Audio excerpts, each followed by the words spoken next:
नमस्कार मंडळी, मी मुक्ता पाटील तुमचं सर्वांचं आपल्या नवीन व्हिडिओमध्ये स्वागत करते। आजचा रेसिपी व्हिडिओ असणार आहे आणि आज कोबीचे थालीपीठ रेसिपी असणार आहे। वेळ न घालवता आपण आपल्या रेसिपीकडे जाऊ। कोबीचे थालीपीठ करण्यासाठी आपल्याला खिसलेला कोबी, बेसन पीठ, ज्वारीचे पीठ, गव्हाचे पीठ, कोथिंबीर, लसूण, मिरची, जिरे, खसखस, मीठ,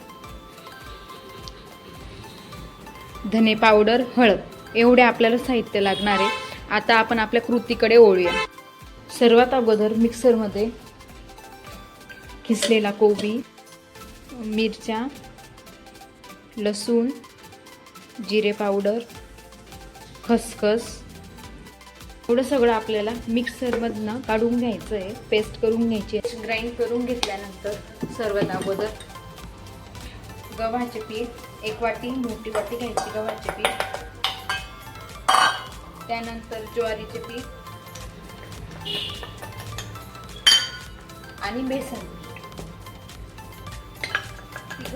प्रकारचे पीठ घेतल्यानंतर आपण जी कोबीची जी पेस्ट काढलेली आहे ती पेस्ट घ्यायची आणि आपण जिऱ्याची पूड, हळद आणि मीठ घेतलेलं आहे। मीठ हे आपल्याला चवीनुसार टाकायचं आहे। त्यानंतर हे एकजीव करून घ्यायचं आहे आपल्याला।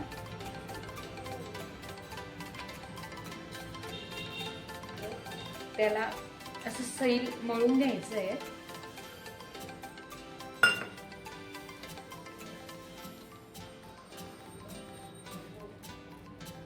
लक्षात ठेवायचं, थालीपीठ म्हटलं तर पीठ हे कधीही सैल मळायचं।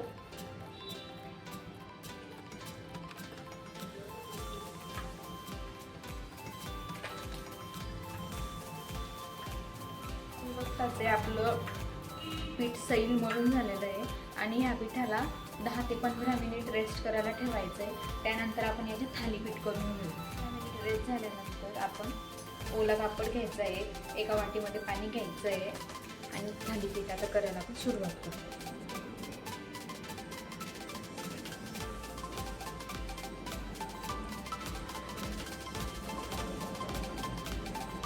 थाली कधीही चारही बाजूने थापायचं।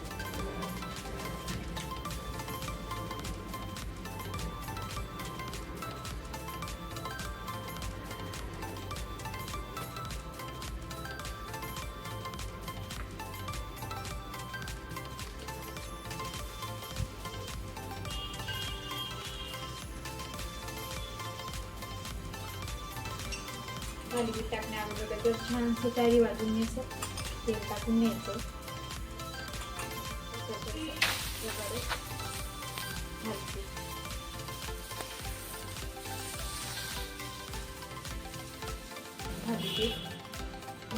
थालीपीठ टाकल्यानंतर त्याच्यावर चारी बाजूने तेल हे करायचं, म्हणजे थालीपीठ छान प्रकारे त्याला दोन्ही बाजूने छान भाजून घ्यायचं।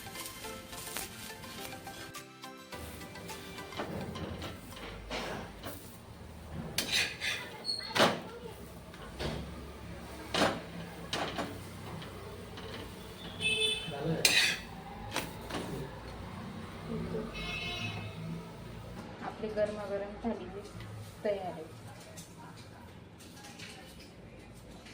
आणि थालीपीठ सोबत छानसं असं दही।